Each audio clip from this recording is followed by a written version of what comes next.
Olá, boa noite a todo mundo que está aí do outro lado. Nós temos uma atividade muito especial nesta noite de hoje. Nós estamos aqui numa atividade do componente curricular Memória, Saberes e Docência na Educação Básica, um componente curricular que reúne atividades de ensino, pesquisa e extensão da Faculdade de Educação da UFBA. E temos duas convidadas para dialogar neste mês do professor. Eu vou pedir a Lucas Bispo Santos, que está aqui conosco. Nós somos em 6 aqui neste ambiente, né? Lucas Santos, para apresentar, então, nossa primeira convidada. Boa noite a todos e todas que nos acompanham nessa live. Eu e Marta estaremos mediando esta mesa na noite de hoje, como proposta de discussão sobre o Dia do Professor. Para isso, contamos com a presença de figuras ilustres, da professora doutora Mariana de Meirelles e Sônia London. Gostaria de começar agradecendo a presença delas aqui. A apresentação começará por Mariana.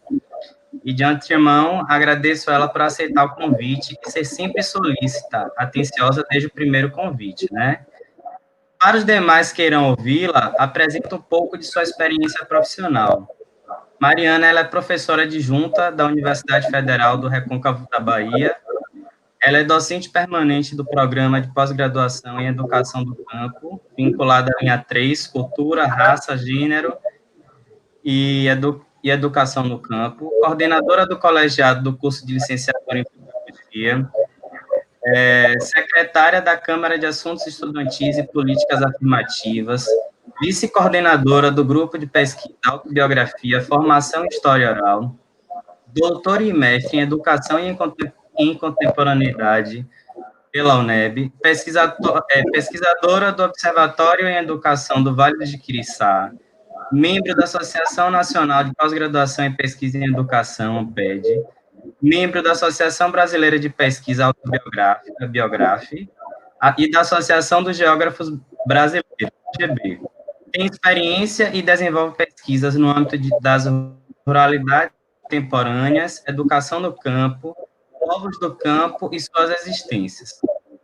Profissão, formação docente, pesquisa autobiográfica, livro didático, ensino de geografia e áreas afins.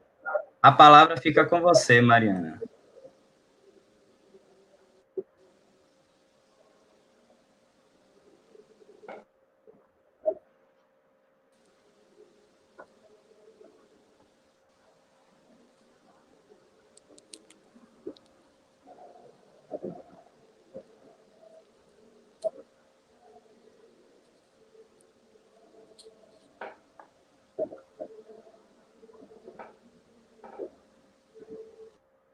Boa noite, Lucas.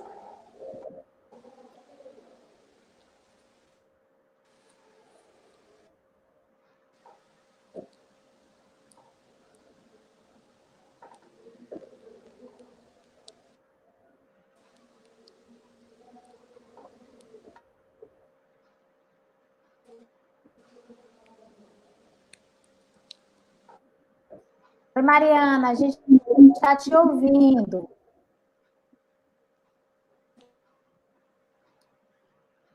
Ai, meu Deus do céu.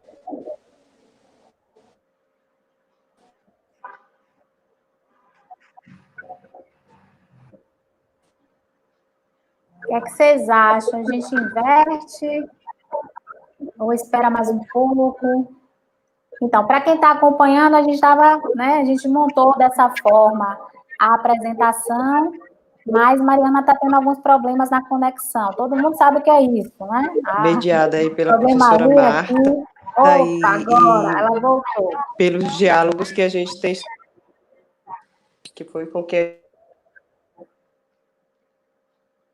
durante esse...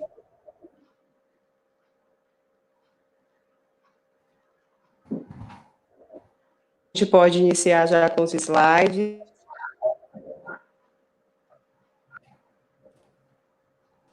Não sei se eu estou conseguindo acompanhar o tempo.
Bom, então, a convite dessa atividade, né, a proposta dessa atividade era a gente conversar um pouco sobre, né, o Dia dos Professores e como que a gente tem sentido, né, esse dia, especialmente dos professores, nesse tempo tão difícil que tem sido esse período de isolamento social. Então, a fala vai ter mais ou menos esse sentido, né, da gente tecer um elogio aos professores, né, e aí a gente faz um título, né, Professores em Tempos de Absurdos, elogio a uma vida feita de profissão. E é nesse sentido que a gente vai conversar um pouco essa noite, né, e trocar, porque aqui a gente tem estudantes, né, licenciandos, e também professores da rede. Então, mesmo que não seja mais o dia 15, eu quero saudar a cada um e a cada um de vocês, em particular, né, pelo Dia do Professor, né, e por esta grande tarefa que a gente tem exercido com maestria aí, nesses tempos tão absurdos. Então, eu trago de início aí já um registro de quando que foi instituído este dia, né, através de uma lei, né, a lei de número 145 de 48, e foi uma ação da parlamentar Antonieta de Barros, né, e, e essa mulher é uma grande mulher, né, professora, formada em magistério, não conseguiu ingressar na universidade, né, mas teve um grande legado, deixou um grande legado, sua pauta e sua bandeira residia justamente nessa defesa da educação como uma bandeira de libertação e de revolução, né? Para ela, a servidão só acabaria com processos cada vez mais revolucionários de educação. Então, em 1934, era eleita uma das primeiras mulheres eleitas no Brasil, né, negra, e pela causa que ela defende, que é a educação, ela tem aí esse registro histórico que vai 20 anos mais tarde, né, depois de 48, vai, enfim, colocar para o Brasil inteiro a memória dessa data, que é o 15 de outubro. Então, ao longo da sua carreira, ela escreveu mais de 1000 artigos, né? Ela teve uma carreira muito fluente com jornais, inclusive acho que me parece que ela fundou uma revista, né? Lá em Santa Catarina, e ela escrevia sobre educação, né? Sobre os desmandos políticos e sobre questões da condição feminina, né? Então, ela tem um legado bastante importante para a nossa história. Pode passar, Luana. E nessa conjuntura que a gente traz aí já o legado da Antonieta, né? A gente não pode esquecer, né, do período que nós vivemos, né, não só no Brasil, mas no mundo, do que a gente tem chamado aí de uma suspensão, né, do espaço e do tempo. Então, o novo coronavírus, né, que atingiu o mundo no fim de 2019, também nos atingiu em março desse ano. E literalmente, nós, enclausurados nas nossas casas, né, nós começamos a assistir pelas janelas do mundo os horrores letais de um vírus que pouco a pouco só aprofundou as nossas segregações, né, as mais diversas segregações que o país já enfrentava, né, que são as segregações espaciais, sociais, raciais e de gênero. Isolados, ficamos frente a frente, né, com a nossa humanidade. Sentimos afiadamente os limites da nossa condição humana. Sim, são muitas as dores e os absurdos deste tempo, inumeráveis, indizíveis, né? Então, é só para a gente entender um pouco a ideia do absurdo que a gente tem vivenciado todos esses meses. São 7 meses de enclausuramento, que nos permitiu sentir, né, a docência, mas também a pessoa do professor de forma muito intensa, né, e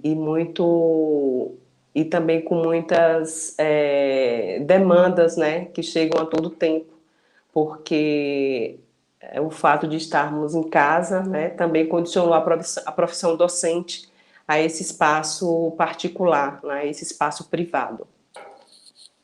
Pode seguir. E aí nós dividimos 2 tempos, né, para a gente poder falar um pouco quais são os absurdos que a gente está vivendo nesse tempo, né, que não, não são absurdos de agora, né, sobretudo quando a gente fala da profissão professor, né, a gente tem assistido aí, após o golpe de 2016, uma sucessão de ataques à profissão, uma sucessão de ataques à educação, né, e isso já é de conhecimento de todos nós. Eu destaco aí os 2 dos mais absurdos que eu tenho identificado nesse tempo, né? A primeira delas é a PEC de 95, de 2016. Então, a gente assistiu também a aprovação dessa PEC com muito pesar. Por quê? Porque esse novo regime fiscal, ele congelou por 20 anos todo o financiamento na educação, né? Que já não era um dos melhores. Então, a gente já tem aí, acompanha um grande retrocesso do ponto de vista, inclusive, financeiro, né, e também de implicações, né, na educação, na escola e também na carreira do professor. Depois disso, a gente vai assistir aí, recentemente, a aprovação da resolução 02 do CNE, a 02 de 2019, que vai alterar, né, as diretrizes curriculares nacionais para a formação de professores e professores, que é a 2015. Então, com a aprovação da resolução de 2019, essa resolução de 2015, ela cai por terra, né, e a gente tem uma grande perda, né, sobretudo quando a gente fala de valorização dos professores, porque na resolução de 2019, eles abortaram, né, eles excluíram o capítulo 7, né, que tratava justamente da valorização e da carreira dos professores. Então, para este governo, né, valorização da carreira docente não é um assunto que cabe para uma legislação, né, para uma normativa. E fora todos os ataques que esse documento ele tem, né? Ele vai ferir, inclusive, a construção democrática, que foi a resolução do CNE de 2015, né? A gente tinha aí um conjunto de entidades que referenciavam esse documento, né? A gente tinha uma articulação bem maior entre a formação continuada e a formação inicial, e a gente tinha esse capítulo que eu trago com mais precisão para hoje, para esse dia, né? Que é o grande absurdo, que é a exclusão deste capítulo 7, né, que tratava da valorização dos professores e da carreira docente. O que muito implica também na continuidade da nossa profissão, né, porque a valorização da carreira, né, a partir, inclusive, das questões financeiras, elas também mobilizam, de certa forma, e incentivam, né, que mais estudantes, mais, né, pessoas queiram ingressar na carreira docente, do modo como ela tem se instituído nos últimos anos, né? A intenção é justamente a privatização, né, e a terceirização dessa profissão, o que muito nos entristece enquanto categoria.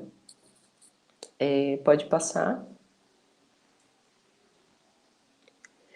E aí a gente vai ter um outro conjunto de absurdos que vai se intensificar aí, com a pandemia, né, de 2020, Essa crise sanitária, ela vai nos colocar em uma situação muito única, né? Nunca experienciada, pelo menos pelas gerações que a gente conhece, de professores, né? Que é a separação física entre nós e os estudantes, né? Entre os estudantes e a sala de aula, entre a gente e a universidade, enfim, a escola. Então, é uma separação histórica. Eu, particularmente, nunca vivenciei tanto tempo fora da escola como esse momento agora da pandemia. E isso afeta diretamente a nossa condição pessoal e também a nossa condição profissional, né? Acabei não me apresentando antes, mas eu costumo dizer que há 15 anos eu saí de casa para ser professora e nunca mais voltei. Então, nesses 15 anos, para mim, esse é um evento histórico, né? Que marca toda uma ruptura nas minhas relações, sobretudo com os estudantes e com a espacialidade que é a escola e a universidade. E isso causou para os professores, né, uma intensificação do trabalho docente e automaticamente o imaginário de que a gente não estaria trabalhando. Então, duplamente a gente sofreu uma pressão, né, dos nossos centros, das nossas instituições, do que faríamos, né, isso eu estou falando do ponto de vista da educação pública, né, do que nós faríamos para continuar trabalhando, para continuar exercendo a profissão. Então, inicialmente, a gente teve uma grande pressão institucional e a gente se debruçou muito sobre as atividades administrativas, né? E recentemente a gente tem aí experimentado as atividades remotas, né? Mas não é uma experiência tranquila, porque volto a dizer que ela também vai se constituir como algo muito peculiar na trajetória dos professores, nunca vivenciada antes, né? E a gente não tinha, inclusive, experiências, né, que pudessem nos assegurar e nos trazer uma certa tranquilidade. Então, o desconhecimento dos professores, com a própria atividade remota, com o uso das tecnologias, né, enfim, com a própria situação de estranheza que seria dar aula, né, dar uma aula sobre as telas, com as telas, isso vai causando também uma pressão, né, e vai causar uma responsabilização e também uma precarização, de certa forma, do trabalho, né, porque a gente acaba assumindo todas as condições de trabalho, né, se recai sobre as residências dos professores. Então, a gente volta àquela ideia, né, de que o professor vai ser o único responsável pelo processo de ensino-aprendizagem, pelas relações que se estabelecem. A gente condiciona uma muito mais privada da profissão, o que vai alterar drasticamente a vida dos professores, né? Por quê? Porque a escola invade as casas, a universidade invade a casa, né? As pessoas começam ainda mais participar das nossas vidas, né? Mediante esse veículo que é o uso das redes, né? Então, a profissão, ela começa, de fato, mais do que nunca, né? Porque já era uma profissão, de alguma forma, muito articulada à nossa dimensão da vida, mas agora, nesse tempo, ela se torna de uma forma muito absurda, né? Ela chega a invadir, né, a nossa dimensão mesmo do que seria o privado. E a gente acaba sem conseguir controlar, dar limites, né, e separar, né, o que é agora a dimensão da profissão e o que é a dimensão da pessoa, desse professor. Atrelado a essa crise sanitária, a gente também vê aí se aprofundar, né, no nosso país um processo de necropolítica, muito discutido também nos últimos tempos. Não é uma guerra de agora, né? A gente costuma dizer que é uma guerra de outros carnavais, né? A necropolítica, resumidamente, é a gerência dos corpos daqueles que merecem viver e dos que merecem morrer, né? Ou dos que devem morrer. Então, a gente vai ter aí uma seleção cruel, né? E a gente está assistindo, né, pelos números que a gente tem hoje do Covid, a gente está assistindo, né, quem é que, de fato, tem sido escolhido, né, para viver e para morrer. Então, isso também tem alterado a nossa condição de pensar, né, sobre o outro, né, sobre o mundo e, inclusive, pensado sobre os nossos processos educativos, né, porque os nossos estudantes podem estar cometidos a qualquer momento, as suas famílias podem estar sofrendo com algum tipo de luto, né. Então, não é raro que a gente receba e-mails ou mensagens com notificações dos estudantes com esse processo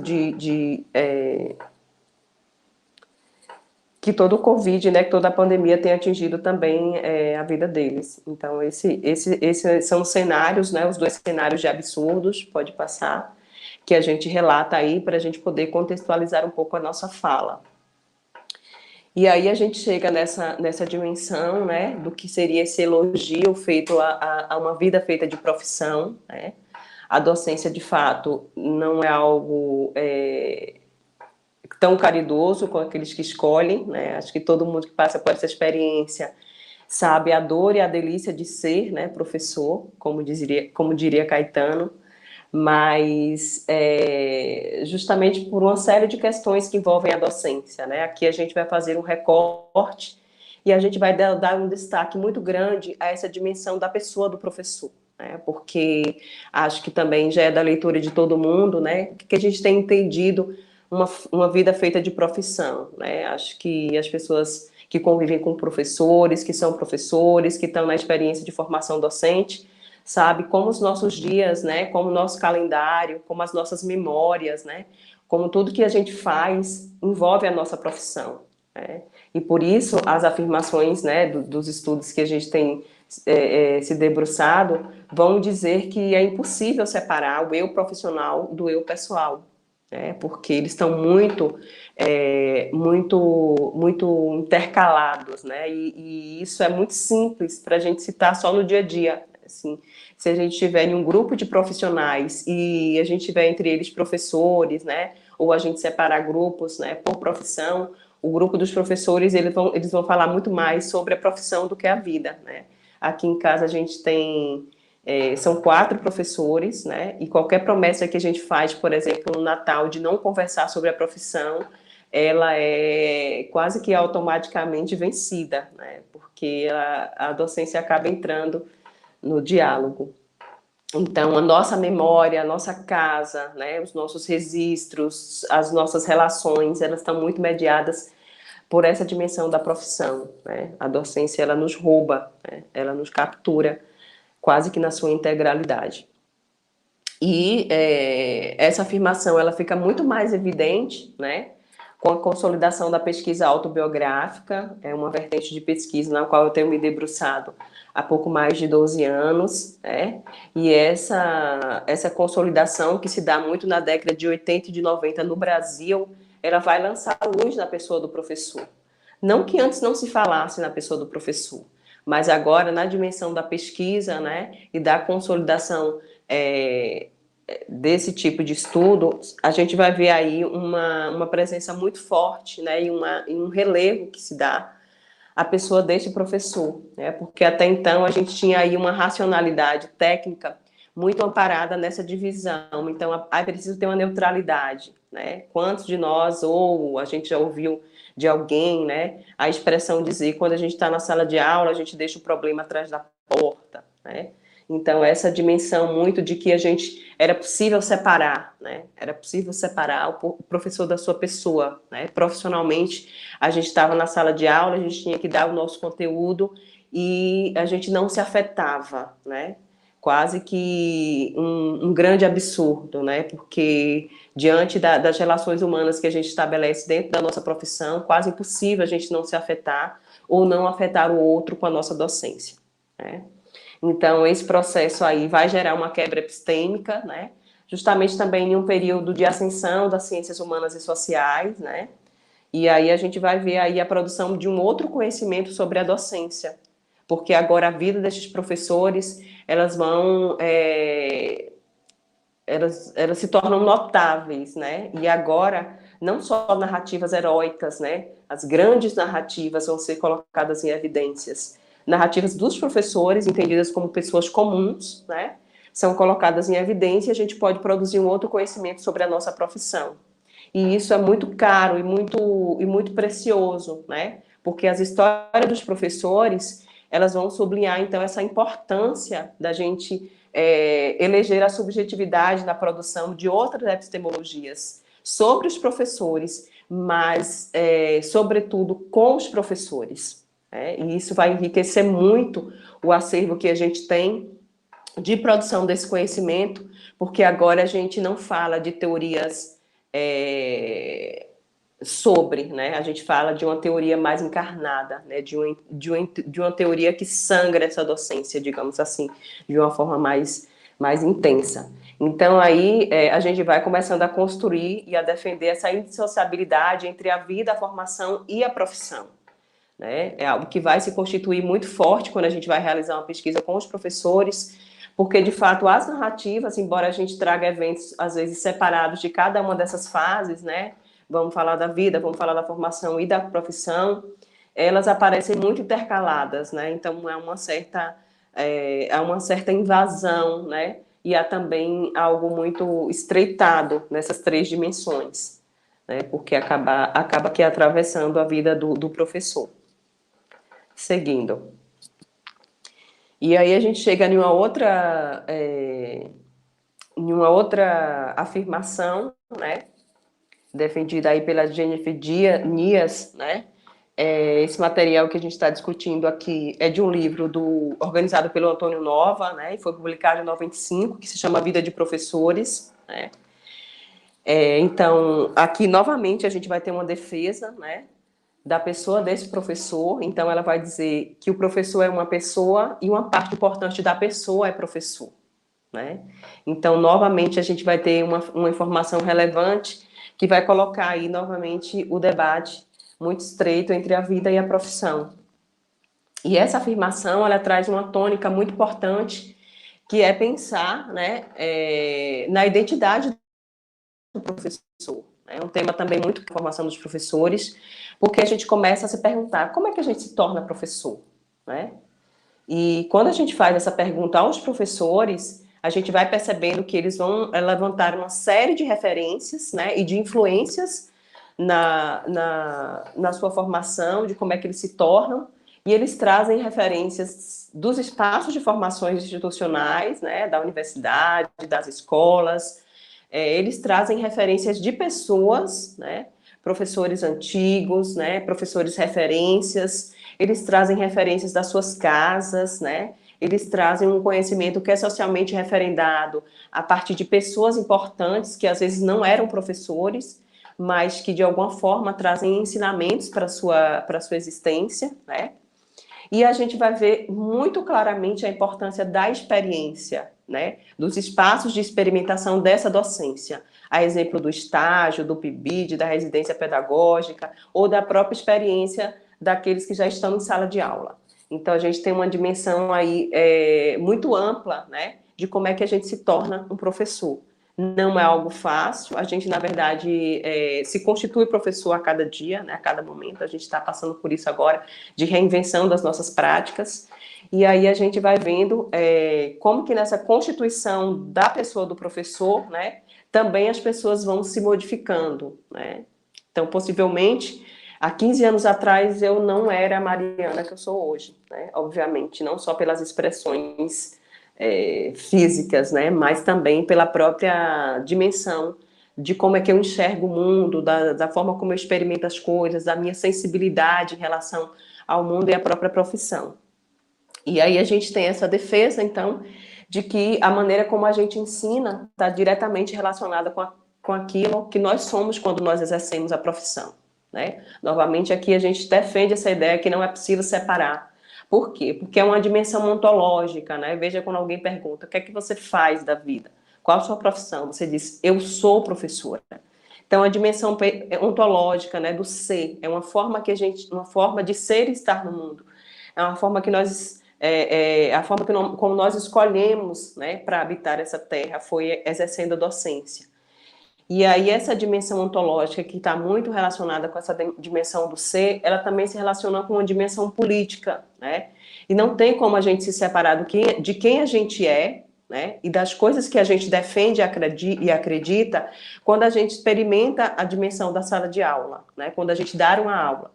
A aula, na verdade, é quando você professa uma crença sobre determinado conteúdo, né, ou sobre determinado tipo de abordagem, né? Então, para mim, a docência ela tem uma dimensão que é ontológica, tá, da nossa essência, na nossa estrutura do ser, e ela tem uma dimensão política. Não há neutralidade, né? para os professores não há neutralidade. Portanto, a gente sempre tem aí uma dimensão política que vai atravessar e que vai fazer com que a gente defenda ou esteja de algum lado quando a gente professa a nossa profissão. E aí a nossa maneira de ensinar, ela vai desvelar a nossa maneira de ser. Né? Então, mesmo que a gente seja aquele professor, né, que acha que está dividindo, aqui eu sou profissional, aqui não tem a minha pessoa. Aí eu lembro muito da minha professora de matemática, do Fundamental 2, né, no primeiro dia de aula, ela foi para a turma e ela disse: aqui na escola nós temos uma relação, né? Fora daqui eu não conheço vocês. E eu acho impossível os professores não levarem os seus alunos, né, para a sua dimensão pessoal, no sentido mesmo de pensar na sua profissão, né? Não numa dimensão mesmo de pessoal da profissão, mas de pensar nos processos educativos com aqueles com os quais você está dialogando. Seguindo. Me parece que a gente já está caminhando para mais da metade. Bom, então a gente vai ter aí, né, com essa defesa, né, a ideia de que a pessoa do professor, ela vai ter aí um eixo, né, ela vai ser o centro da gravidade da docência, né, do ponto de vista da gente pensando aí numa dimensão um pouco da física, né, ela vai estruturar, né, basicamente o modo como você exerce a sua profissão. Então, justamente por conta dessas duas dimensões que a gente relata, que é a dimensão ontológica e a dimensão política, né? E os estudos autobiográficos vão nos mostrar, né? E vão nos apresentar a ideia de que quanto mais a gente sabe sobre a vida dos professores, né? Mais a gente vai saber sobre a sua profissão. Então, saber mais sobre a vida dos professores nos ensina sobre a sua profissão. Então, não é do ponto de vista de uma pesquisa romântica sobre a vida desses, porque às vezes a gente corre nesse risco, né, quando algumas pessoas estranham esse tipo de pesquisa, se está romantizando a profissão e até a figura da pessoa desse professor. Não é romantismo, é de fato uma entrada, né? Uma entrada Aí, 5 minutos. ganhada. Então, aí, coloca dessas narrativas que a gente tem colecionado ao longo desses dias, ela vai se constituir como um patrimônio, né? E é isso que a pesquisa autobiográfica ela tem constituído no Brasil. Um acervo muito grande, né? Contado por esses professores sobre as suas vidas e também sobre a profissão, né? E é um acervo muito particular, que a gente não encontra em qualquer espaço, né? Ou em qualquer livro, ou em qualquer referência que a gente tenha. É muito singular, porque a pessoa vai experimentando e vai dando contornos à sua profissão de uma forma muito singular, né? E para a gente, esse material de pesquisa, ele é tratado com muito respeito e muito cuidado, né? Porque a gente não está trabalhando apenas com essa dimensão da profissão do ponto de vista racional, né? Mais subjetivo, das coisas que atravessam essa profissão. Então, aí, nesse conjunto, a gente vai ver aí a profissão como uma afirmação pessoal e social, né, por esse conjunto de ideias. Então, a gente vai defendendo essa ideia de que é professor, né, numa dimensão pessoal, mas isso se dá em um campo social. E a gente vai sendo reconhecido por essa dimensão do social, né, pelo professor com o qual a gente vai se tornando. E, no geral, né, pelo conjunto de narrativas que a gente tem recolhido durante esse tempo, esses 10, 12 anos que a gente tem investido aí nesse tipo de pesquisa, a docência ela tem demonstrado aí que a docência ela aumenta a nossa capacidade de ser livre, né, e nos ensina o tipo de professor e de professora que nós queremos ser. Geralmente os professores, eles recordam muito das experiências de professores que eles tiveram, né, e muitos referem-se a professores antigos de uma forma positiva, né? Mas a gente também tem referências de memória de professores de que eles não querem ser. E é nisso que eles vão contornando a docência e o processo de ensinar e de aprender, né? Que é um processo humano, né? Que é um processo sensível e que é um processo que, para ser revolucionário, eu preciso me encontrar com o outro, eu preciso estabelecer uma relação de confiança, né? E para estabelecer uma relação de confiança, ser só o professor técnico, né? Ser o professor do domínio do conteúdo, né? Mais do que nunca tem sido algo discutido e até contestado, né? No âmbito dos debates sobre a profissão docente. E então, já para caminhar, você não nos lembra quem nós somos, né? Já usando aí uma grande referência que a gente tem também se debruçado, que é a Bell Hooks, né? No livro Ensinando a Transgredir. Pode passar, Luana. Então, e é muito profundo isso, né? Da gente imaginar como que a docência, que seria esse lugar da nossa profissão, esse lugar do profissional, nos lembra a pessoa que nós somos, né? E não é raro as lembranças que os nossos alunos têm, né? Ou os nossos colegas, né? De quem nós somos, não só como profissionais, mas também como pessoas, quando a gente se envolve aí na dimensão da docência. Então, é tão profundo isso, né? A habilidade que a nossa dimensão ontológica e política exerce quando a gente está em sala de aula, quando a gente está numa troca, numa atividade com os estudantes, né? Que eu trouxe da Bell Hooks para a gente poder ver o quão forte é a marca da nossa docência e da nossa para os estudantes. Então, no trecho desse livro, a Bell Hooks vai dizer: não me esqueço do dia em que um aluno entrou na sala de aula e me disse: nós fazemos seu curso, aprendemos a olhar o mundo de um ponto de vista crítico, que leva em conta a raça, o sexo, né, e a classe social, e não consegui mais curtir a vida. Né? Profundo isso, porque a gente acaba ensinando, né, coisas que ultrapassam, né, a dimensão da técnica, né, e que atinge diretamente a vida dos nossos estudantes. O mundo não é mais o mesmo quando a gente ultrapassa uma experiência ou vivencia uma experiência educativa, né, onde a pessoa do professor está no centro da sua profissão, né, as suas defesas.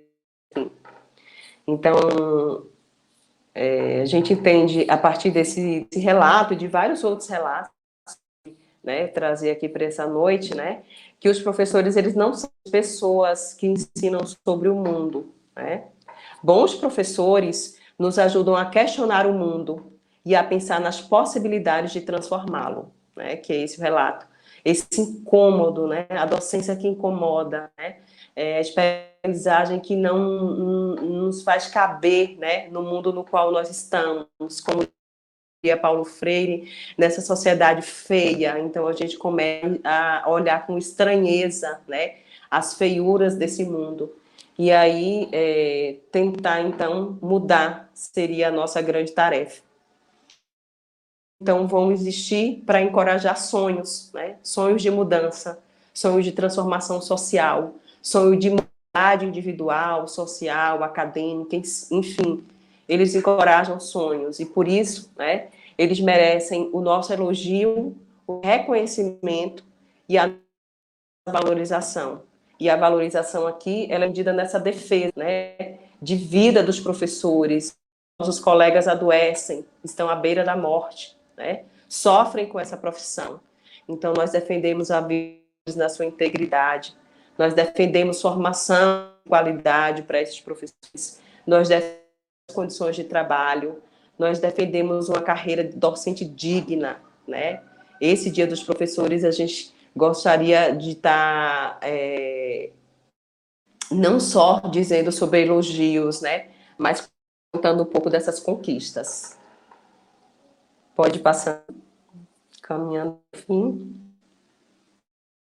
Então, aqui vai a nossa sincera homenagem, né? Acho que repetiu. Passa mais um.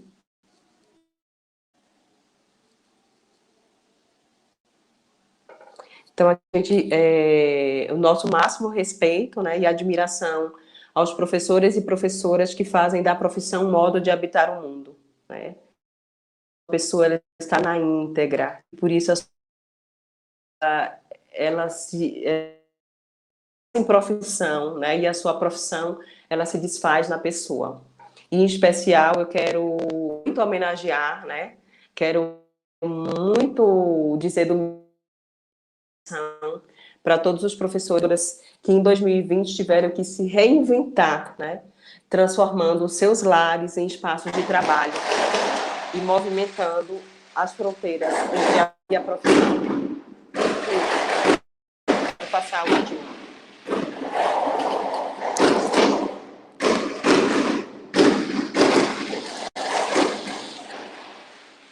Bom, e aí a gente encerra. A gente encerra, pode caminhar para o último slide, né? E eu tenho muitas referências, né, de professores e de professoras. Eu tenho muitas referências de pessoas que não são professoras, mas que me ensinam todos os dias como eu devo ser professora, né? Como eu devo exercer a minha profissão. Então, aqui eu trago algum deles, né? Paulo Freire, Milton, a própria Antonieta de Barros, Abdias do Nascimento, professor Eliseu, né? A Bux e a Nietzsche. Mas existe uma infinidade. Quero me despedir, né, com essa frase da Antonieta de Barros, onde ela vai dizer que não basta existir, né? É preciso encher a vida do colorido do bem. Professoras e professoras fazemos, enchemos do colorido do bem, né? Um abraço, né? Eu sigo na escuta e muito obrigada por a oportunidade de partilhar com vocês um pouco essa discussão. A gente que agradece, Mariana, a sua fala. Máximo respeito e admiração aos professores e professoras, com certeza, né? Passo agora a palavra para a professora Marta, né, que ela vai apresentar outra convidada, a Sônia Londo. É com você, Marta. Então, nós estamos aí sendo acompanhados, né, o registro pelos estudantes e professores do curso de extensão e da atividade da disciplina, né, componente curricular, memória, saberes e docência na educação básica. Nós tivemos aí este primeiro momento com a professora Mariana, convidada aí especial, né, de Lucas, que é mestrando pela UNEB e faz tirocínio aqui conosco. E agora nós vamos, então, ouvir a Sônia Helena Doria Londo. Sônia é paulista, formou em letras, e tem especialização em psicologia da educação, e o motivo, né, pelo qual nós agradecemos muito a vinda dela aqui é porque ela é envolvida diretamente, umbilicalmente, em uma experiência muito importante para todos nós, que é o Museu da Pessoa. Tá? Ela foi coordenadora executiva, coordenadora agora de assuntos educacionais do museu, e assim que começamos essa iniciativa deste componente curricular, nós corremos para entrar em contato com Sônia, né, com o Museu da Pessoa. Imaginamos pensamos no dia de hoje, primeiro, com esta homenagem aos professores, esses professores de carne e osso que Mariana nos traz, né, o professor Pessoa, o professor que Antônio Nova, né, tanto nos inspira, né, nesse estudo, e Sônia vai falar, né, dessa importância. Não vou dar spoiler, eu quero agradecer muito, Sônia, e dizer que estamos aqui todos à escuta desta experiência que é com você, Sônia. Bom, boa noite a todos. Como a Marta me apresentou, eu sou, então, Sônia, eu trabalho há 20 anos no Museu da Pessoa, e agora eu sou responsável pela área educativa do Museu da Pessoa. E, na verdade, assim, o que eu estou trazendo, quero trazer aqui para vocês, é a nossa casa, né? Nós temos aqui uma casa física, aqui em São Paulo, onde é o nosso local de trabalho. mas também a gente tem uma casa virtual, a nossa casa é virtual, é um portal só de histórias de vida. E para mim é me deixa muito feliz estar aqui com vocês, porque o nosso maior público são os professores, né? Hoje o museu também tem 30 anos, e desde o começo foram os professores que nos motivaram e que nos mobilizam para que a gente cada vez mais melhore aqui essa casa aqui virtual, com as histórias, com as formas de participação das pessoas, e aí eu falo pessoas, sobretudo os professores, que são o nosso grande público, né? Então, a gente tem o maior prazer em fazer de tudo para receber as pessoas, e receber vocês, principalmente, e colocá-los à vontade para vocês explorarem tudo que é possível aqui nesse portal. Esta é, então, a fachada, né, da nossa casa virtual, que atualmente está em reforma, então é quase assim em primeira mão, assim, que a gente está trazendo para vocês, essa casa nova, essa cara nova da nossa casa virtual. E aí eu queria pedir, então, para a Luana passar o cursor aqui em cima dessa foto, Luana, em cima da foto. Bom, essa página inicial que é o que está, né, que está em cartaz. Então, o que a gente quer chamar atenção é essa nova exposição que chama Vidas Negras, uma exposição de fotos e histórias do nosso acervo, né?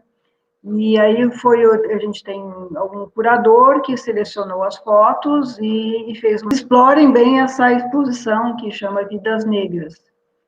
Tá muito bonita e, assim, saiu agora no dia 15, exatamente no dia do professor, porque também é uma fonte mesmo de estudo e de contato de vocês, da possibilidade de vocês conhecerem, então, essa exposição de fotos, né? Fotos e histórias das vidas negras. Luana, eu peço então que você use a setinha amarela ali para passar pela segunda. Isso. Mais uma. Isso. Então, sobre o museu. O museu, então, como eu disse, é um museu virtual e colaborativo de histórias de vida. Então, é um museu que existe porque existe a colaboração das pessoas, né? Porque as pessoas doam suas histórias para esse museu. Então, se não tivesse as histórias das pessoas, esse museu não existiria. Então, depois, mais adiante, eu vou contar para vocês as várias formas que as pessoas doam as suas histórias para compor esse acervo e compor o Museu da Pessoa. Mais um toque aí no amarelinho. A nossa missão é transformar a história de toda e qualquer pessoa em patrimônio da humanidade. Eu estava vendo aqui a Mariana falando que a experiência narrada das histórias, né, principalmente dos professores, como patrimônio. E é exatamente isso, a gente entende, a gente considera todas as histórias das pessoas que estão aqui, todas as nossas histórias, que também não estão no museu, como um patrimônio, né? Ela traz o que há de mais singular, de mais característico da nossa formação, da nossa constituição, de quem somos nós, mas ela traz também, a história de qualquer pessoa também traz também o que a gente tem de mais valioso, que é a nossa humanidade, que são os nossos valores, que é como a gente organiza a nossa vida e como é que a gente conta essa nossa história da nossa vida, das nossas experiências. Então, todo este processo e esse conteúdo é único. Então, a gente entende que são formas da gente se relacionar, são possibilidades das pessoas se relacionarem entre elas, né? Se identificarem, ou se verem, ou pensarem na sua vida a partir da história de uma pessoa. E essa história, esse conteúdo, é um patrimônio da humanidade e deve ser reconhecido como isso, como um patrimônio. Então, o Museu da Pessoa faz todo o esforço para para construir esse patrimônio, né, para preservar e para socializar esse patrimônio para a sociedade e para a sociedade em geral. Pode dar mais um toque? Então, quem somos? Rapidamente, então, como eu disse para vocês, foi um museu que nasceu em 91, foi criado por uma historiadora, que é a Karen Workman. Ela é carioca e ela começou a estudar a história dos imigrantes judeus, né, que vieram para cá, para o Brasil, na época da guerra, e ela fez uma pesquisa com eles, enfim, como é que foi a saída, seja da Polônia, da Alemanha, enfim, de onde eles vieram, e o que eles trouxeram na mala, quais eram suas histórias, e a partir desse registro, dessa pesquisa, ela teve uma outra compreensão da guerra, do sentido da guerra, o que aconteceu, como é que as pessoas viveram aquele momento histórico, né? Não só de compreender aquele momento histórico, mas também de como as pessoas viveram. E aí ela, então, fez uma exposição com esse material e trouxe aqui para São Paulo, e aqui ela encontrou outros historiadores, outros comunicadores, e achou que aqui, então, ela poderia, então, criar o Museu da Pessoa. Então, ele existe desde 91, naquela época não existia internet, mas a Karen sempre foi uma pessoa muito visionária e ela já imaginava que precisava criar um grande banco de dados onde as histórias das pessoas pudessem ser colocadas, onde elas pudessem ser acessadas por outras pessoas. E aí, então, começou a criar todo esse banco de dados com um CD-ROM, que eu imagino que a maioria de vocês nem sabe o que é um CD-ROM, que é um disco onde se colocam os arquivos digitais lá, e aí a gente saía com esse CD-ROM para mostrar para as pessoas. Mas logo em seguida veio a internet, então o Museu da Pessoa criou já um site com aquelas histórias, né? Pode mudar, Luana. Bom, o Museu da Pessoa em números, hoje tem mais de 18 mil histórias de vida, quer dizer, o acervo do Museu da Pessoa é criado por mais de 18 mil histórias de vida, mais de 18 mil pessoas, a gente ouviu mais de 18 mil pessoas e colocou as histórias nesse banco de dados, né? Pode ir virando. Tem as fotos, os documentos, cadê? Cada pessoa que vem contar a história, ela também traz fotos e documentos suas que trazem também uma história, né? Não só ilustrativa, mas também complementa aquela história de vida. Então, são histórias de famílias, histórias da vida privada mesmo das pessoas, né? São fotos de casamento, fotos de primeira comunhão, fotos de domingo na praia, fotos de família, fotos no trabalho, enfim, da vida privada de todas essas pessoas que cederam suas histórias. Pode clicar. Então, a gente tem uma forma também de conseguir a colaboração das pessoas, que é uma ferramenta dentro do nosso portal, que eu vou mostrar para vocês depois, que as pessoas podem mandar suas histórias também pela internet, né? Então, se a pessoa não pode ir lá no nosso estúdio, na casa aqui onde a gente tem em São Paulo, para gravar suas histórias, ela pode mandar para a internet. Então, dessas 18 mil, 4 mil foram enviadas pela internet. Mais um toque. As coleções também, as coleções e exposições com as histórias também são feitas, tanto pelos internautas quanto pelo Museu da Pessoa. Então, a gente também hoje tem 200 coleções criadas só pelos internautas, né, só pelos usuários. Mais um toque. A gente tem um programa, dentro do programa educativo, a gente desenvolveu uma metodologia de formação e de disseminação da metodologia de registro e de divulgação e socialização das histórias, que chama Tecnologia Social da Memória, e aí, desde que a gente começou, enfim, a trabalhar com o educativo, que eu também entrei lá no museu, a gente já esteve com 60 mil alunos e professores que juntos realizam projetos de memória do entorno da escola, da cidade onde eles moram, e, nossa, é um projeto muito, muito bacana, muito lindo, que os professores se encantam bastante para fazer com seus alunos. Pode dar o toque. Bom, então, durante todos esses anos, a gente já realizou mais de 300 projetos de memória também, mais um toque, recebeu alguns prêmios, publicações, então, todos os projetos que a gente faz, a gente registra as histórias, né? A gente organiza para isso virar, para essa história virar acervo, mas também a gente pensa de que forma que essas histórias vão para o mundo. Então, a gente tem muitas publicações, pode dar mais um toque, tem as exposições, físicas e virtuais também, né? Então, é uma forma da gente publicizar, né, e socializar essas histórias para que o mundo possa conhecer, né? E aí, então, nessa linha, a gente também recebeu alguns prêmios na área de educação e de inclusão digital. Pode clicar na seta amarela, por favor?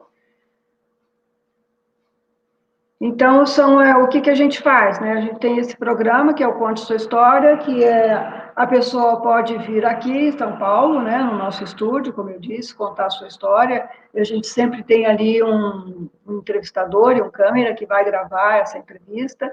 A gente tem um acervo muito grande, a gente tem o acervo das mídias onde as histórias foram gravadas, né? As histórias são sempre gravadas numa mídia que agora, já imagina, em 30 anos a gente já passou por muitas mídias e hoje a gente tem mais de 20 mil mídias diferentes, né?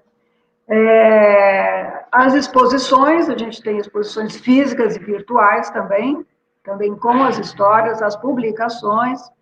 A gente realiza projetos temáticos, projetos sobre mulheres, sobre idosos, indígenas, sobre a indústria, enfim, a gente tem vários temas sobre imigração, são vários, esse é um material, é uma pesquisa que os professores geralmente usam muito, que faz uma pesquisa no acervo com histórias temáticas sobre o tema que eles querem estudar, querem aprender, querem pesquisar com seus alunos, e ali tem, então, aquelas fontes, aquelas histórias e as imagens, né? Tem os projetos educativos, como eu já falei, que é mais para ensinar os professores e pessoas de organização para trabalharem com a metodologia e fazerem seu próprio projeto, né, de memória. Memória organizacional são memórias de empresas, de organizações, mais corporativo, e de desenvolvimento comunitário também. Então, a gente ensina os gestores, os líderes comunitários para também fazerem seu próprio projeto de memória. Pode clicar, Luana. Essas são algumas frases de algumas pessoas, de alguns jornais que falam, que comentaram sobre o museu. O museu já, no ano passado, levou 30 horas de gravação de histórias lá para o Ártico, foi convidado por uma empresa que criou um bunker lá no meio da neve, de conservação, né, de materiais e principalmente digitais, onde está a Biblioteca do Vaticano, onde tem vários acervos lá a serem preservados, e o Museu da Pessoa foi convidado a levar 30 horas de gravação de histórias de vida. Então, a gente priorizou as histórias dos indígenas, histórias de quilombolas, histórias de mulheres, que são essas minorias que atualmente estão tremendamente ameaçados, então a gente quis preservar essas histórias. Mais um toque aí no amarelo. Bom, esses são os nossos apoiadores, a gente é, então, uma UCIP, e a gente vive de patrocínios e de apoios financeiros, enfim, por projetos, né? E é assim que a gente sobrevive. Mais um toque.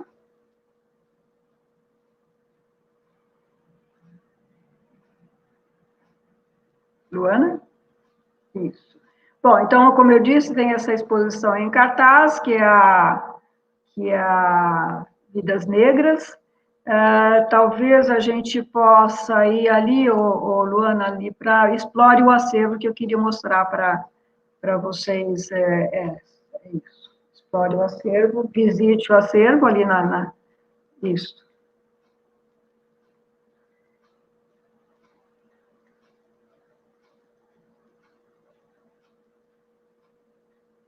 Então, essa era a cara antiga da nossa casa, do nosso museu, né? Esse era o nosso portal antigo. E aí que a gente, então, tem o banco de dados, né? Onde as pessoas podem encontrar, então, as histórias e as coleções que a gente cria com as histórias. E aqui, principalmente aqui, que os professores fazem as suas pesquisas e buscam as histórias que eles querem ler. Então, aqui nesse cantinho ali, buscar por, ali a pessoa pode desenhar, pode escrever um tema sobre amor, sobre o professor, e aí vão aparecer as várias histórias que temos no acervo. Eu não vou propor de fazer isso agora, porque ele está muito lento, então vai demorar muito tempo para rodar e vocês poderem ver. Mas fica aí esse convite para vocês, então, depois, amanhã ou mais tarde, entrarem testarem, enfim, explorarem esse acervo, né? Aqui também, nesse lugar, a gente tem aqui em cima, conte sua história, né, ali na parte de cima, conte sua história, monte sua coleção, que é aquela possibilidade, então, de qualquer pessoa, a gente sempre fala que no Museu da Pessoa, qualquer pessoa pode ser o próprio acervo, né, então pode contar a sua história, tanto presencialmente aqui na nossa casa, quanto na internet, né, ela pode ser curadora, quer dizer, ela pode fazer a sua própria coleção de histórias, né, a partir das histórias que tem no acervo, a partir das histórias que ela trouxer, e pode ser simplesmente visitante. Então, quem quiser pode explorar esse site entrando nas histórias, a gente organiza o acervo ali por histórias, por coleções, por destaques, e aí a pessoa pode ficar aí um tempão navegando e entrando nas histórias.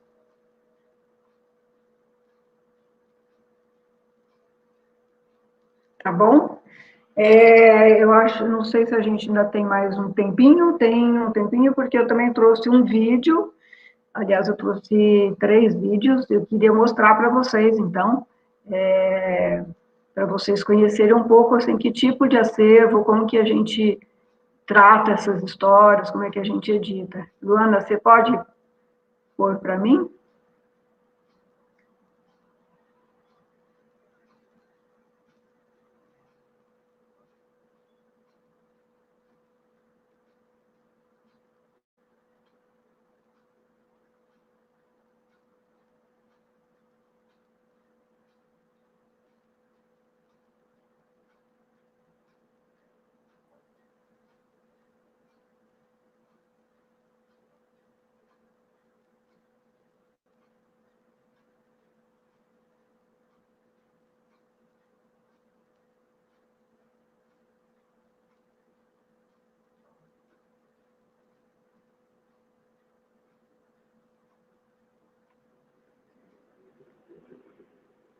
Mariana, será que dá para apertar ali para tocar na setinha? Será que vai rodar?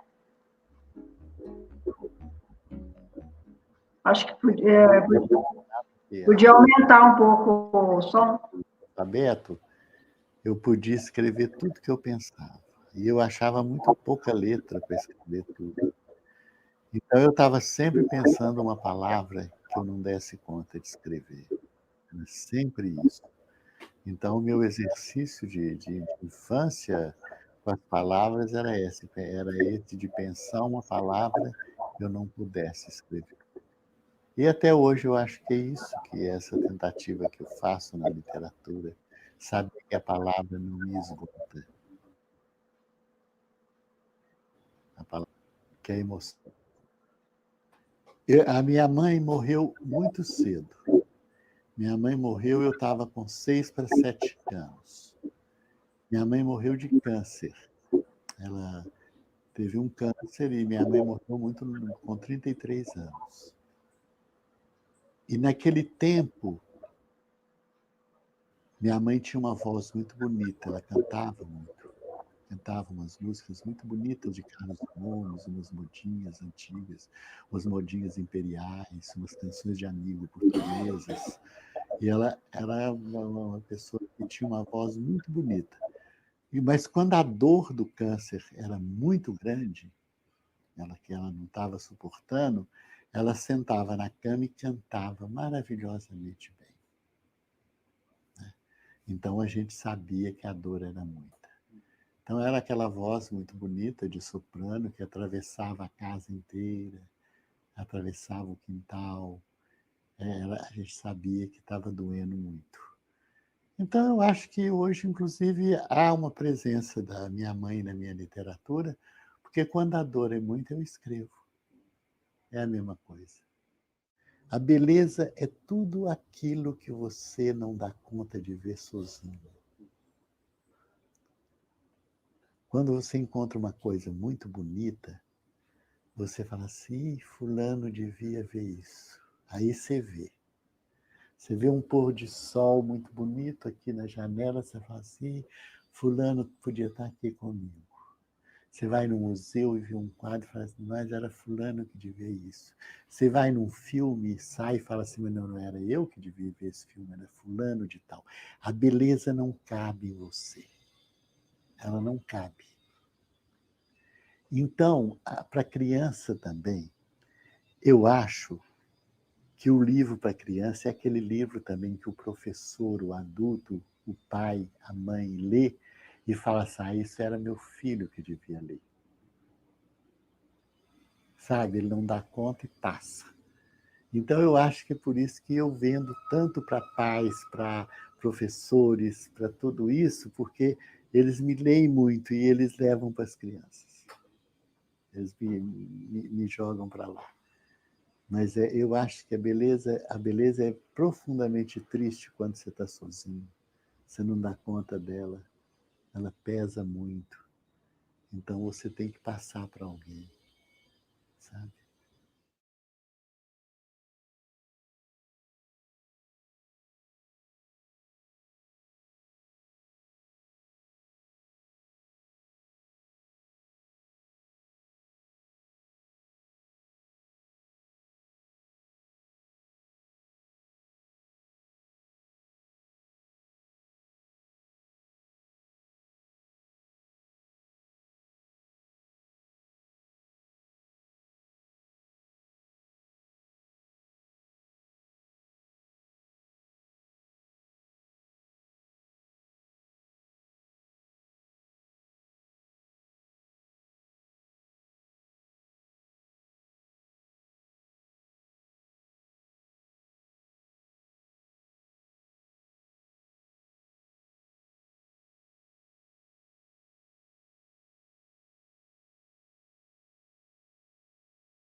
Sônia, seu microfone está desligado.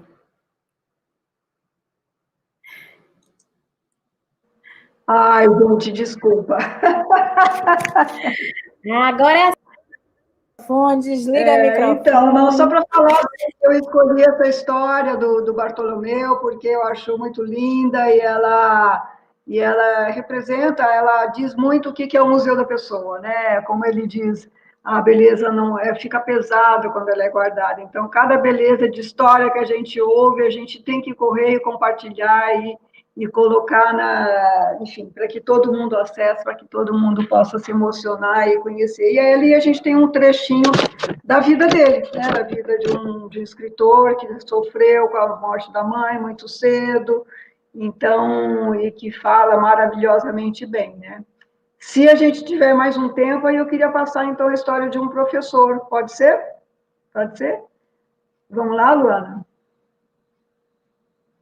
Elas me colocaram aqui para lhe avisar que o microfone estava desligado, mas tem tempo de apresentar mais uma história.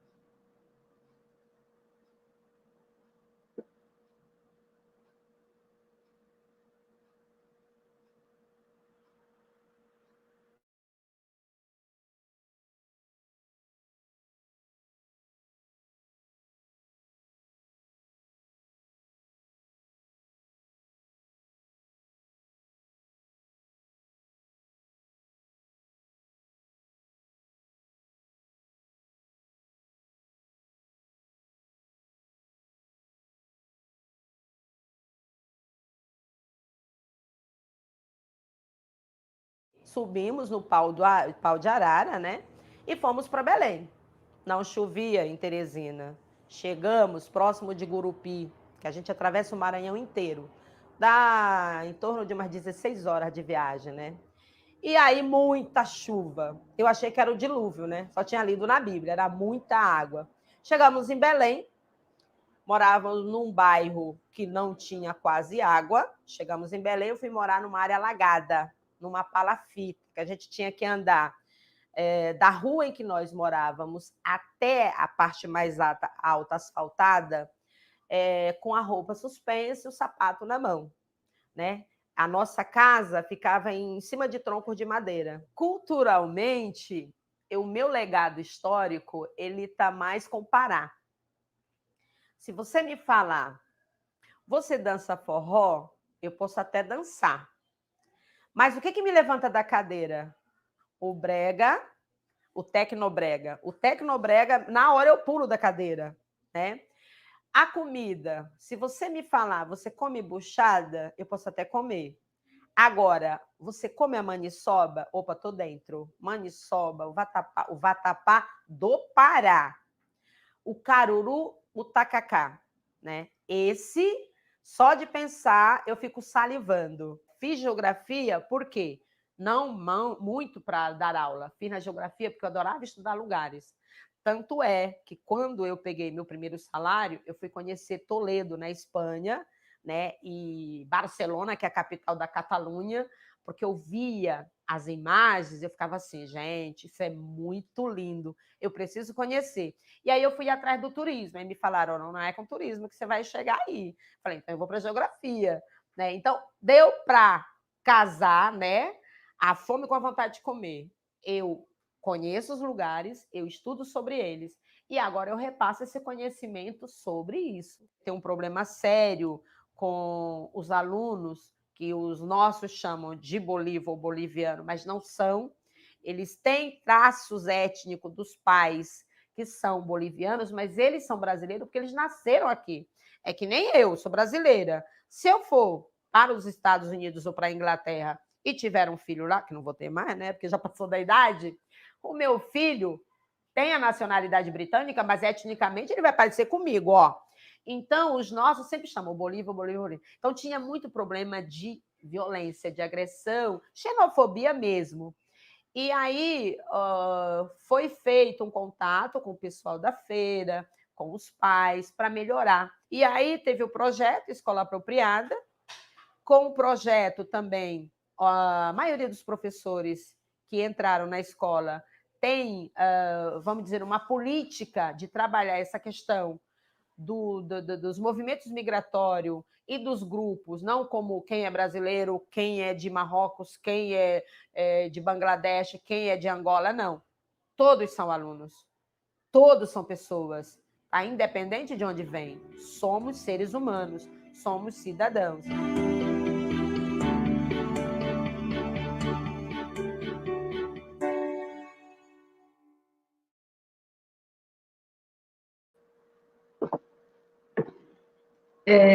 Bom, então, essa é a história da Maria Lúcia também, né? E aí sim, ela é uma professora de uma escola aqui estadual aqui em São Paulo, na Zona Norte, e essa escola recebe filhos de imigrantes, né? Então, tem aqui uma organização que recebe os imigrantes e que aí encaminha as crianças, os alunos para esta escola, que recebe muito bem, que se dispõe a trabalhar com esses imigrantes, né? E aí eu adoro essa história também dela, porque fora a energia toda que ela tem, né? E aí, com essa edição, deu para a gente ver um pouquinho, né, de quem é ela, do que ela gosta, do que ela faz, onde ela nasceu, como ela foi se desenvolvendo, como é que ela chegou aí a ser professora de geografia. Então é um pouco isso que eu queria trazer para vocês, assim, convidar vocês a entrar no museu e deixar suas histórias. A gente está agora com um programa que chama Diário para o Futuro, que é também para as pessoas relatarem as histórias ali. um pouco do seu dia a dia na pandemia, como que a história dos professores é valiosíssima de como vocês estão fazendo, como é que vocês estão realmente fazendo milagres para que no futuro as pessoas saibam, né? Saibam o que os professores fizeram, o que aconteceu aqui com a educação, o que aconteceu aqui com os professores, com a relação dos professores, com os alunos, com a escola, enfim. E essas histórias também vão lá para o Ártico, e então por isso que chama Diário para o Futuro. Para o futuro, no futuro, as pessoas que forem escutar essas histórias poderem saber como é que foi, como é que a gente viveu esse momento aqui da pandemia. Então, é isso que eu tenho para apresentar. Gostaria de falar muito mais, de mostrar muito mais, mas agora eu quero ouvir as perguntas, e aí, quem sabe, eu possa ajudar um pouco mais. Muito obrigada, parabéns a vocês, parabéns pela iniciativa da Universidade do Recôncavo, e também parabéns para os professores que estão aqui também ouvindo, e que passaram esse dia aí do professor nessa situação aí horrorosa que estamos vivendo. Mas ainda bem que estamos aqui juntos, que podemos estar aqui hoje juntos, né? Tá bom? Muito obrigada, Marta. Obrigada, Sônia. Nós temos muitos comentários, tá? Eu vou fazer alguns comentários e pedir para Lucas que apresentar as perguntas, tá bom? Nós temos muitos comentários agradecendo o presente, porque entendem que tanto a fala da professora Mariana como a apresentação da professora da Sônia, elas estão presentes, né, neste momento aí de falar do professor, de discutir o professor de carne e osso, de valorizar a memória, a história de vida, a história oral e a pessoa, né, do professor. Então, temos muitos comentários nesse sentido. Temos comentários também em que o Genivaldo lembra que seu pai na rua, né, em que mora, o pai dele é o professor, então, reforçando um pouco, né, tanto das duas, né, das duas exposições. Temos aí professores, Michele, empolgada aí com a ideia de criar projeto de memória na sua escola, muito já imaginando essas possibilidades. E muita gente já dizendo que vai visitar, que vai conhecer, que vai né, experimentar mais dessa experiência que Sônia nos traz, uma experiência que já é consolidada e que se renova, né, a cada coleção, a cada envolvimento. E temos muitas perguntas para a Mariana, que Lucas agora vai, então, fazer para a gente. Então, né? Professora Mariana teve falas muito propositivas, muito sensíveis, né, nessa noite de hoje. E eu separei aqui 4 perguntas iniciais para que a gente possa dialogar um pouco, tá, Mariana? A primeira delas vem do André Luiz. Ele pergunta: como a pesquisa autobiográfica pode contribuir para uma ciência mais sensível?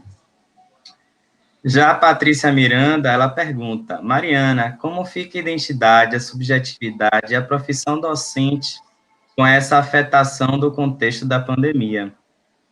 Tati Guerra: como a autobiografia docente ajudará no processo ensino e aprendizagem? A Patrícia Miranda pergunta novamente: como as pesquisas narrativas autobiográficas podem ajudar ao professor se constituir e se perceber em sua docência? É isso, para esse primeiro momento. Bom, que bacana, né, participar desse momento. Eu imaginei que não teriam escutado os fogos, mas vocês escutaram, né? Foi para celebrar esse dia, né? Celebrar os professores, mas, na verdade, acho que os bairros estão sendo visitados por conta do nosso período de campanha eleitoral, né? Enfim. Bom, as perguntas, elas são pertinentes e elas, de alguma forma, elas colaboram para a gente discutir o que a gente apresentou inicialmente, né? Então, o que é que a gente tem aí? Primeiro, quando o André pergunta sobre Se as pesquisas autobiográficas colaboram para a produção de uma ciência mais sensível, sim, né? Eu acho que essa é uma das suas grandes bandeiras, né? Confrontar essa ideia de uma ciência racional, né? Que separa, ou que entende que o científico é o que é neutro, né? E a sensibilidade, ela vai se dar justamente nessa forma de olhar, de escutar os professores.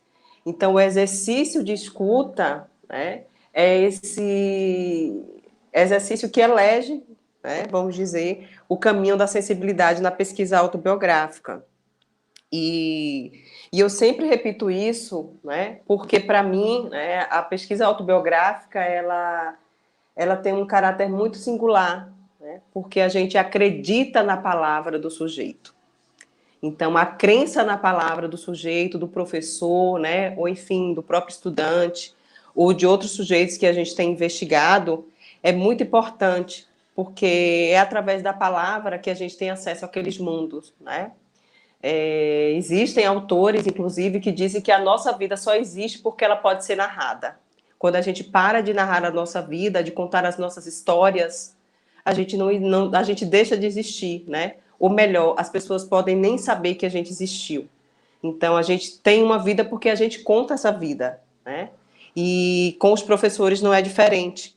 Então, a gente elege aí o subjetivo, elege essas vozes, né? E convoca essas vozes para fazer parte de um processo de pesquisa, né? Mas que, na verdade, é um processo de pesquisa-formação, né? Que eu já vou passando aqui para as meninas, que é para Tati, acho que é Tati e Patrícia.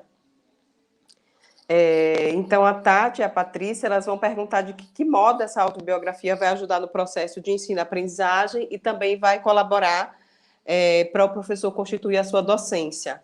Então, o primeiro passo é isso, entender que essa possibilidade de pesquisar é uma possibilidade de pesquisar formando.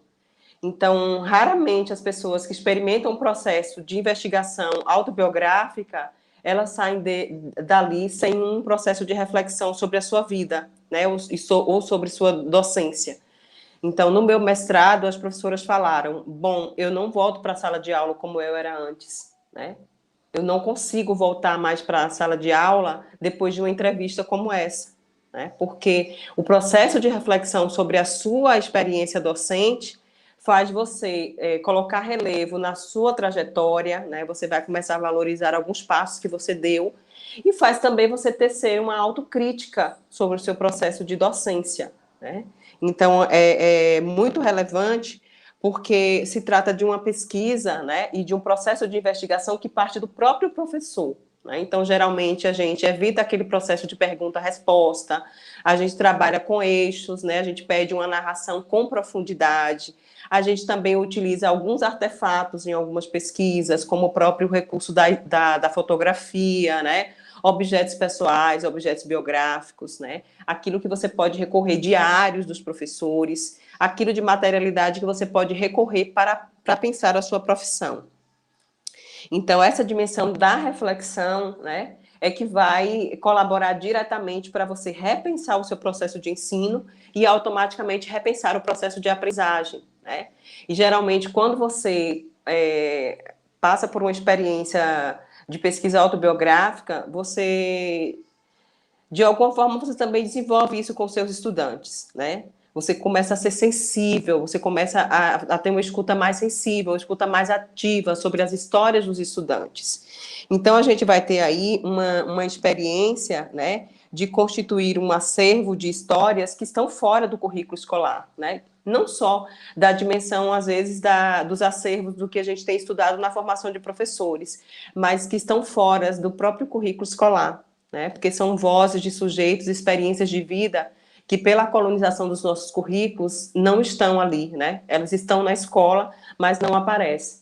Então, a gente tem desenvolvido experiências, por exemplo, com oficinas de objetos biográficos, com fotografias, né? Com fotobiografias, enfim, para também sugerir, né? Ou até movimentar essa dimensão da autobiografia também nos nossos processos de ensino e aprendizagem.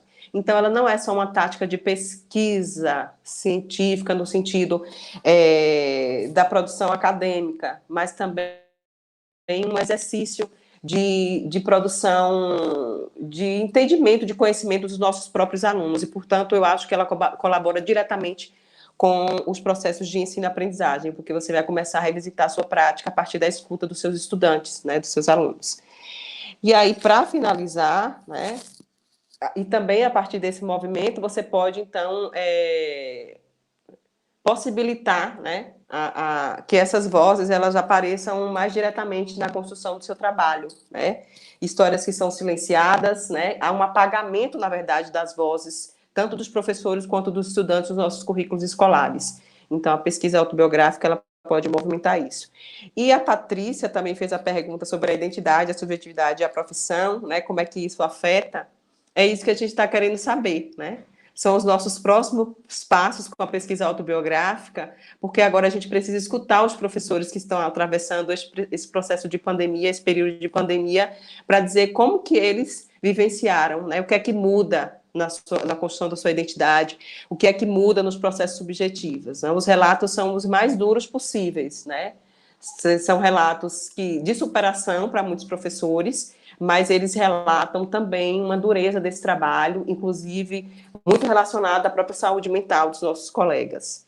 Então, muito cuidado, né? Muito respeito com esse tipo de pesquisa, porque a gente vai tentar compreender, às vezes, o que não é compreensível. Está numa dimensão tão subjetiva que, numa ordem mais racional, mais objetiva, a gente pode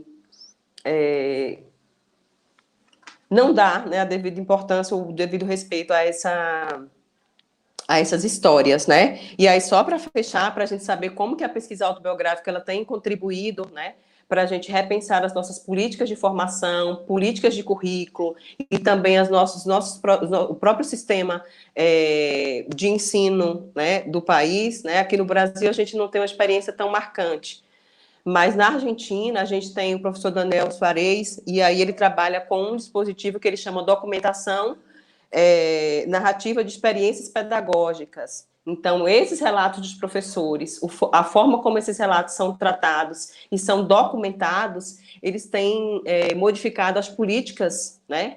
As políticas educacionais na Argentina. Por quê? Porque a valorização dessa experiência, ela toma uma outra dimensão, que não é uma dimensão local, mas uma dimensão do que é possível, da potência dessas narrativas, quando a gente pensa a profissão professor. Quem sabe da profissão professor é quem vive, né? Então, mais do que nunca, esse processo de decolonizar, né? De colocar em evidência as narrativas de quem vivencia o processo para alterar as políticas de formação e até mesmo a própria carreira dos professores. Então, na Argentina, a gente tem uma experiência bem bacana disso, né? E salve a Bolívia. Com certeza. Mariana, obrigada. Eu vou fazer aqui umas perguntas e pedir para Sônia, né, fazer os comentários e depois as considerações dela, e você também, tá bom? Aí você já fica aí. Tá bom. Nós estamos experimentando este semestre justamente documentar, tá? Nós estamos documentando por escrito, em forma de vídeo, as nossas trajetórias, né, escolares, e pensando um pouco, tanto, né, nós estamos unidos aí, e aí eu estou falando nós, porque se os professores e os estudantes estivessem conosco aqui nesta sala, eles certamente estariam balançando a cabeça, querendo falar sobre isso.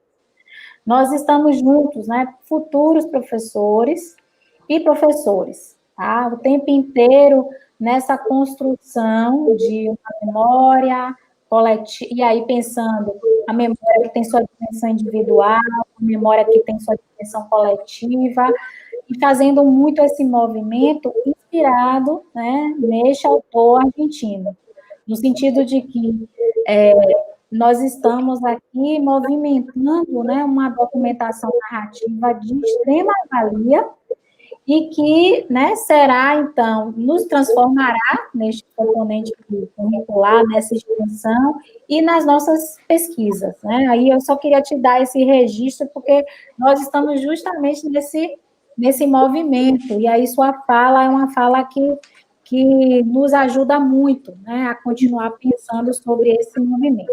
Sônia, está todo mundo pensando ainda sobre esse conceito de beleza e de belo que você nos presenteou, tá certo? Mas tem uma pergunta da Patrícia Mercedes, querendo saber mais se tem histórias de baianos, né, no museu. Ela queria lhe ouvir um pouco mais sobre isso.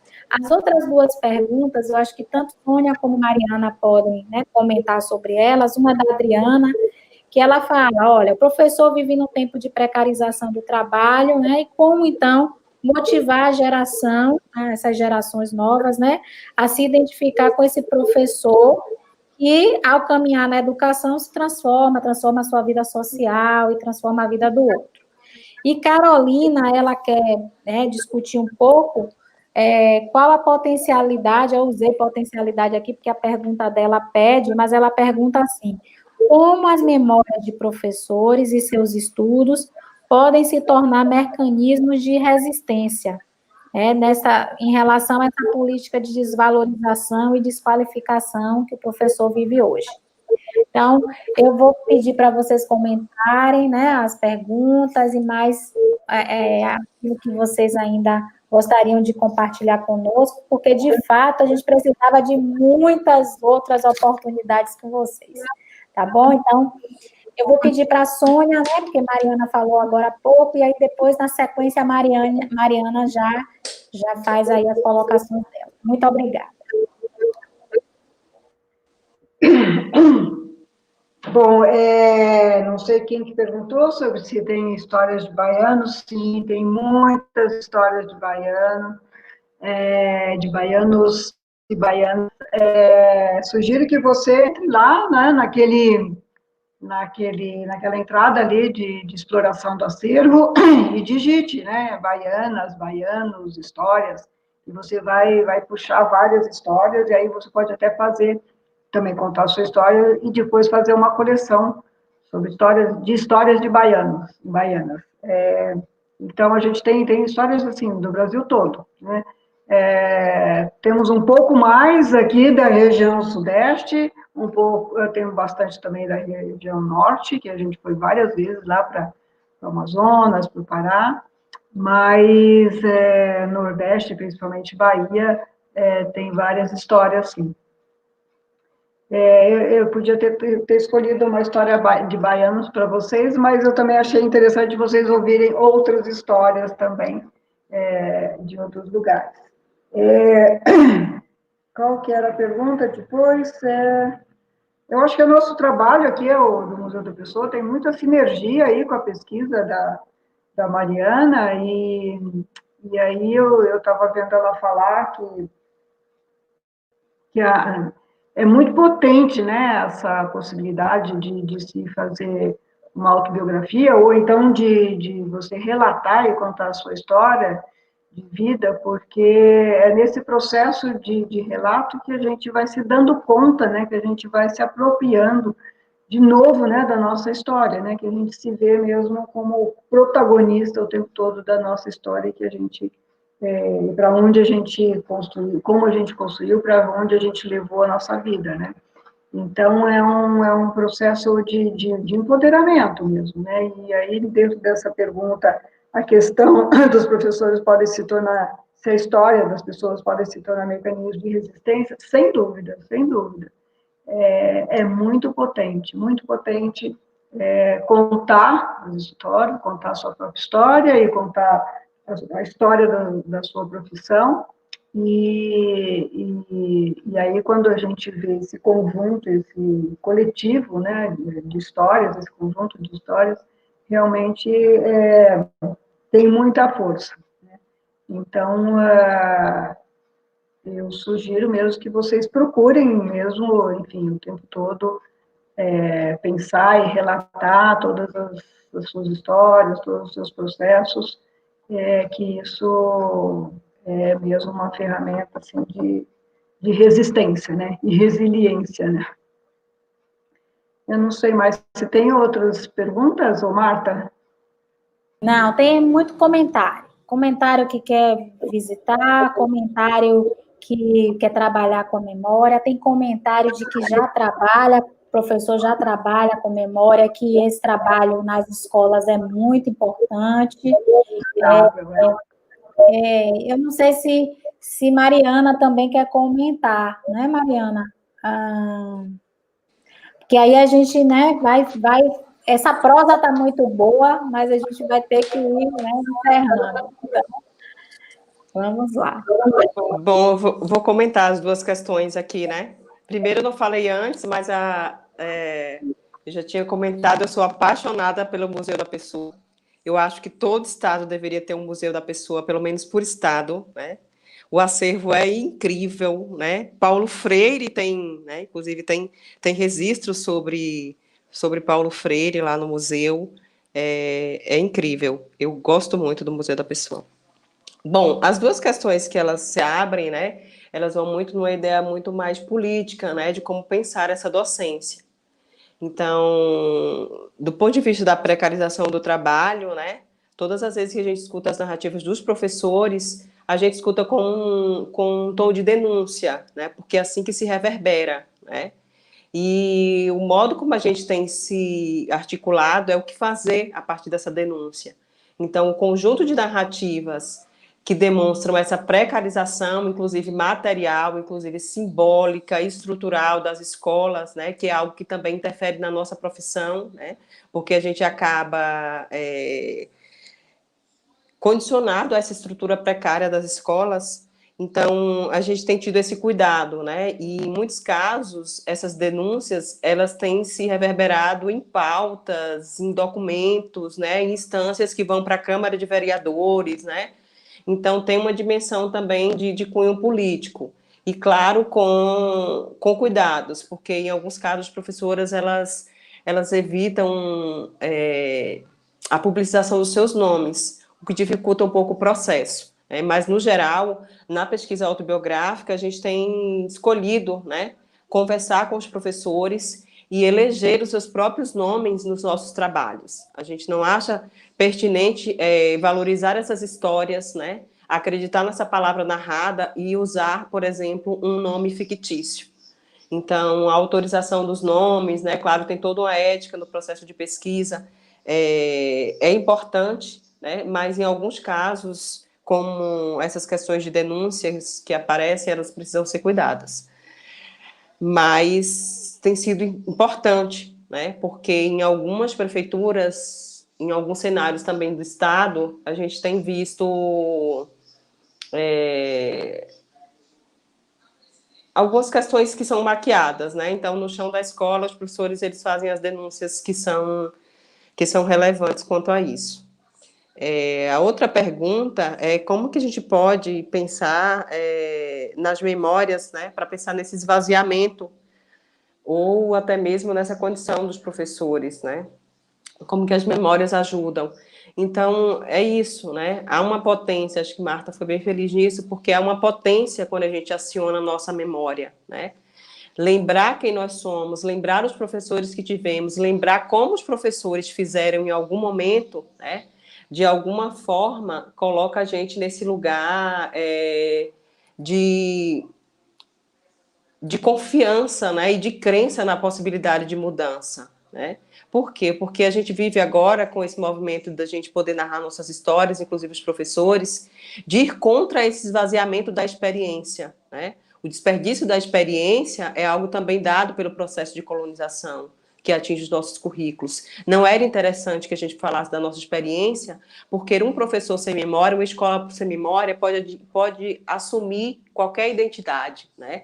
Pode assumir qualquer currículo, né? E isso não é interessante. Então, o resíduo dessa memória, ela vai constituindo uma identidade, vai consolidando uma identidade da escola e também dos seus professores. E vai permitindo que outros professores conheçam outros professores e, a partir do conhecimento de outras histórias, tenham um conhecimento de si mais aprofundado, Esse também é uma grande potência da pesquisa autobiográfica com os professores. Narrar as nossas histórias nos permite conhecer a nós mesmos. E conhecendo a nós mesmos, a gente pode traçar, né, caminhos e rotas um pouco mais autorais dentro da profissão. E pode, inclusive, atravessar estratégias e condicionantes da nossa profissão de uma racionalidade neoliberal que tem estrangulado, né, todo o nosso processo de autonomia dentro das escolas. Né? Então, eu sou um entusiasta da pesquisa autobiográfica, então as pessoas às vezes acham que eu quero, às vezes, até colocar como uma religião, né? Mas eu não vejo um caminho mais potente, né, para mudar as coisas sem falar das nossas histórias, sem narrar as nossas vidas, né, sem contextualizar quem nós fomos. Então, a memória para a gente não é só um recurso, a memória é um caminho de revolução, né? É um caminho de libertação, né? Recorrer quem nós somos enquanto pessoa, enquanto profissional, né? Faz parte de um processo que é libertador. Então, a gente se educa e educa o outro quando a gente narra nossas histórias. Por isso, narrem as suas histórias, não esperem que as pessoas peçam para vocês contarem. Narrem, registrem. E agora tem o Museu da Pessoa que pode acolher as nossas histórias. Mas narrem, registrem, contem a vida de vocês. Porque a vida é isso, é breve, né? E um dia alguém pode encontrar os nossos acervos e talvez possa contar de outra forma as nossas histórias a partir dos nossos relatos. Eu só queria Sônia tem um comentário. Não, eu só queria registrar aqui tudo que a Mariana falou, de reforçar, e a gente entende mesmo que se nós, professores, eu não sou professor formado, mas, enfim, atuo na educação, e vocês, professores, se não forem vocês que contem suas próprias histórias, outras pessoas contarão, né? E aí, com a sua versão, com o seu entendimento, com o seu óculos, né? Então, quando as histórias são contadas na primeira pessoa, é ela que tem toda a força de dizer, de fato, quem são vocês, o que vocês querem, o que vocês fazem, enfim, qual é a vida de vocês. Não tem mais ninguém que saiba melhor que vocês para contar essas histórias. Então, é como a Mariana falou, a autobiografia, os relatos, as entrevistas, escrever. Esta é a arma, esta é a ferramenta, esta é o poder que vocês têm na mão, que é a sua própria história, que é o patrimônio, né? Então, usem muito bem esta possibilidade, essa primeira pessoa contando a história mesmo, né? Contando e narrando, né? Não deixe os outros falem de vocês, né? Tá bom? Então, é isso que eu queria falar. Vocês duas me lembraram uma memória muito interessante de uma educadora fantástica que nós temos, que é a professora Dilza Ata. Dilza Ata, em um momento muito especial, ela falava para um grupo de estudantes, à época eu era uma delas, que ela não se reconhecia em narrativas oficiais, por exemplo, do tempo da Escola Nova, do tempo que relatava a escola rural, e ela foi mostrando para a gente como é que era a prática pedagógica dela, os entendimentos, as situações, e nós passamos, a partir daquele momento ali, muito, muito especial, que até hoje eu trago comigo, a pensar mesmo como entender a memória oficial e as disputas em torno dela, né, essas categorizações que aí são presentes e que são importantes, né, a ideia de totalização para a gente entender algumas coisas, mas sem as especificidades, sem a autoria dos sujeitos que fazem a história, no cotidiano, dos professores, a gente se perde, né, nesse mar. E aí, como ambas trouxeram, né? Sem a nossa autoria das nossas narrativas. E a autoria daquele que escuta, né, a narrativa do outro e reelabora a partir delas. Então, nós queremos agradecer imensamente a noite que tivemos, tá? E aí, todas nós aqui aparecendo. Queremos agradecer ao grupo, né, do Programa de Educação Tutorial, que nos deu todo o apoio para a realização dessa live. E aí, na figura de Soraya, né? Soraya, que é voluntária do Programa de Educação Tutorial e monitora aqui do nosso componente curricular. Luana, né, que é um presente para todos nós aqui. Luana, que é monitora do componente curricular e que fazem acontecer os nossos sonhos, os nossos desejos. Essa live é um desejo. Então, elas fazem acontecer, elas possam, elas não elaboram, elas nos ajudam, enfim, elas são muito importantes e elas representam, de fato, aqui, aquele que quer se tornar professor e que vai precisar contar, porque todo mundo fala, ninguém quer ser professor, né? O que está acontecendo? Então, elas vão contar, né? E aí a gente por que eu vou me tornar professor? Como eu vou fazer isso?